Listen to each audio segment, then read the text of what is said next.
Alam mo ba, yung sweet na tsokolate, lason pala sa aso mo? Narito ang mga dahilan kung bakit bawal ang chocolate sa mga aso. Ang theobromine at caffeine ang pangunahing salarin. Ang chocolate ay naglalaman ng dalawang sangkap na tinatawag na theobromine at caffeine. Para sa mga tao, madali lang itong tunawin at ilabas ng katawan. Ngunit para sa mga aso, napakabagal ng kanilang metabolismo sa mga sangkap na ito. Dahil dito, nananatili ito sa kanilang sistema ng matagal at umaabot sa nakalalasong level. Ang theobromine ang pangunahing toxin na matatagpuan sa chocolate at ito ay nagdudulot ng masamang epekto sa kanilang nervous system, cardiovascular system at urinary system. Ano ang mangyayari sa aso kapag kumain sila ng chocolate? Ang mga sintomas ng chocolate poisoning ay depende sa dami at uri ng chocolate na nakain ng aso at sa kanilang laki. Kung mas maliit ang aso, mas mataas ang panganib. Mas mataas din ang theobromine content ng dark chocolate, baking chocolate at cocoa powder. Kaya mas delikado ang mga ito kaysa sa milk chocolate o white chocolate. Ilan sa mga karaniwang sintomas ay ang mga sumusunod. Una, pagsusuka at pagtatay.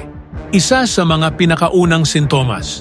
Pangalawa, pagiging hyperactive at pagkabalisa dahil sa epekto ng caffeine at theobromine bilang stimulants. Pangatlo, mabilis na paghinga at pagbilis ng tibok ng puso.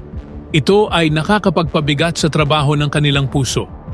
Pang-apat, panginginig ng kalamnan, muscle tremors, at seizures. Ito ay tanda na malubha na ang pagkalason. At panglima, labis na pagkauhaw at pag-ihi. Ang mga sintomas ay karaniwang lumalabas sa loob ng 2 hanggang 24 na oras pagkatapos nilang kumain ng chocolate. Kung hindi maagapan, ang matinding pagkalason ay maaaring maging sanhi ng paghina ng puso, respiratory failure, at sa huli, kamatayan. Ano ang dapat gawin? Kung napansin mong nakakain ng chocolate ang iyong aso, agapan agad at dalhin siya sa veterinarian.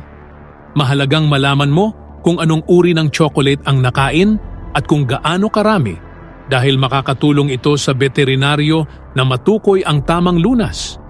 Maaaring ipasuka ng veterinaryo ang aso upang maalis ang chocolate sa tiyan nito o bigyan siya ng activated charcoal para sumipsip ng toxins.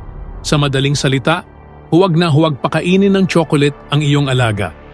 Mas mainam na ilayo ang lahat ng uri ng chocolate na posible nilang makain. Ang kalusugan at kaligtasan ng iyong aso ay mahalaga, kaya siguraduhin na ligtas siya sa mga nakalalasong pagkain. Remember bestie, sa mundo ng aso, tsokolate, psychotoxic. Kahit konti lang, pwedeng mag-trigger ng serious health issues from pagsusuka hanggang heart problems. Kaya kung mahal mo si fur baby, palit na lang ng safe treats like dog biscuits or fruits. Hit like, follow and share mo to para lahat alam na at para walang fur baby ang magtapos ng buhay sa veterinarian dahil sa tsokolate. See you sa next video.